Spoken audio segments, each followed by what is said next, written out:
Assalamu alaikum wa rahmatullahi ta'ala wa barakatuhu. Ladies and gentlemen, I'm so happy and joyous to catch you again on this channel. My name is Mbacké Mohamed Fall from FIU. Today's lesson is gonna be about singular and plural nouns.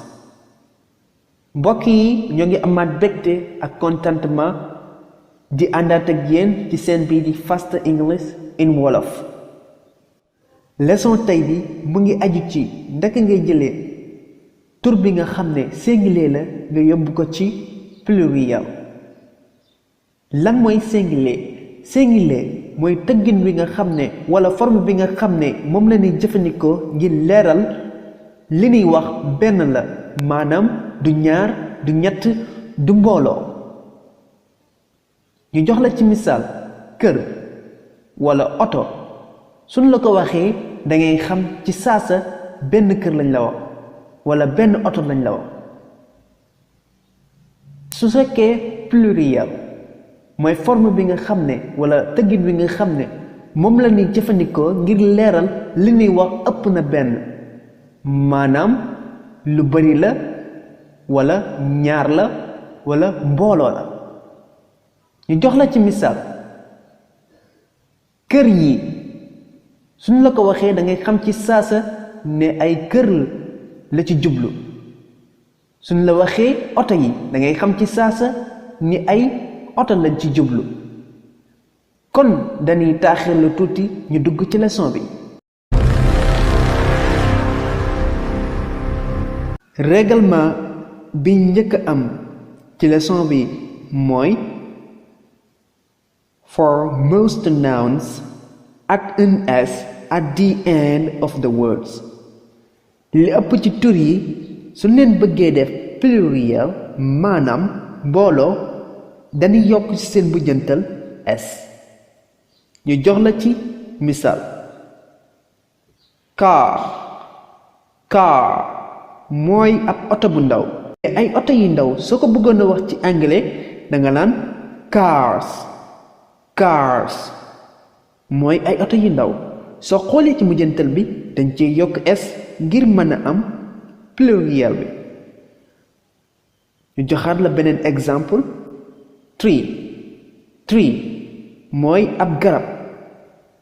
waaye soo bëggoon a wax ay garab ci anglais danga naan trees mooy ay garab.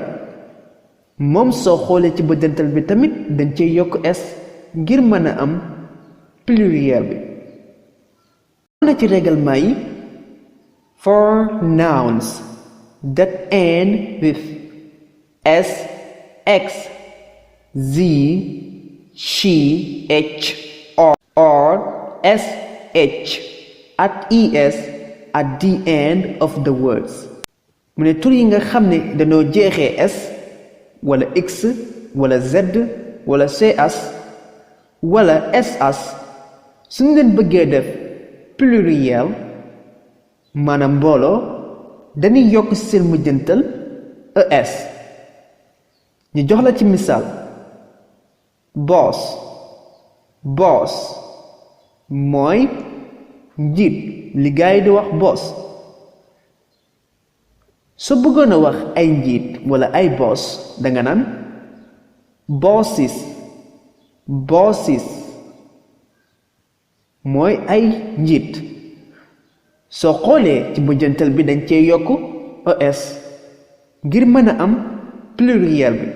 waaye lu tax ñu yokk ko ci mooy baat bi dafa mujjee s.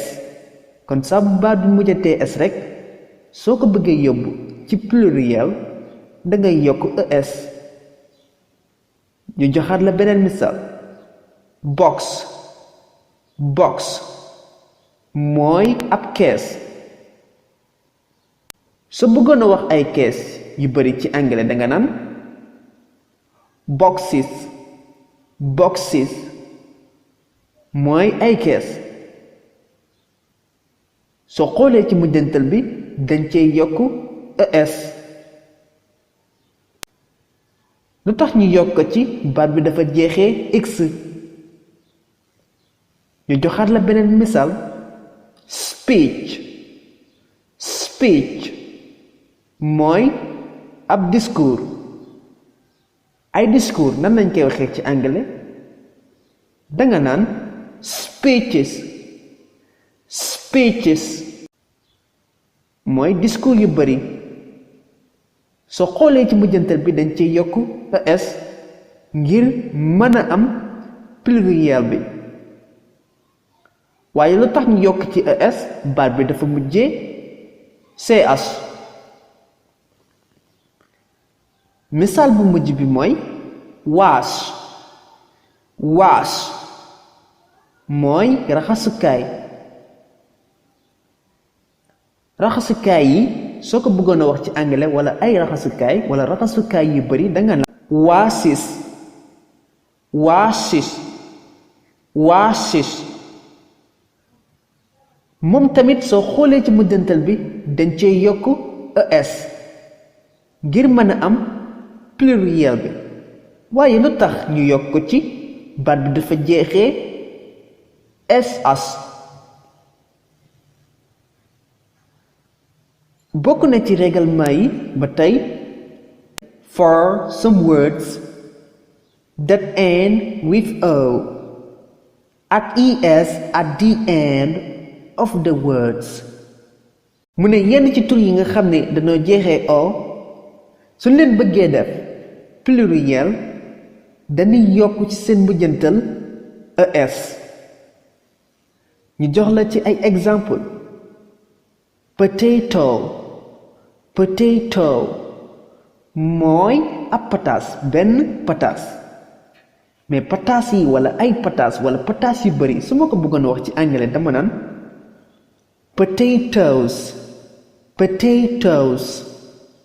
mooy ay pataas soo xoolee ci mujjantal bi dañ cee yokk es ngir mën a am pluriel bi lu tax ñu yokk ko ci comme liñ la waxoon ci règlement bi am na ci yenn ci baat yi nga xam ne danoo jeexee o suñ leen bëggee def pluriel dañuy yokk ci seen mujjantal es. ñu joxaat la beneen exemple hero mooy ab jàmbaar waaye su ma bëggoon a wax ay jàmbaar dama naan heroes mooy ay jàmbaar moom tamit soo xoolee ci mujjantal bi dañ cee yokk es kon li dal kële moo ko dal lu tax ñu yokk ko ci baat bi dafa jeexee o.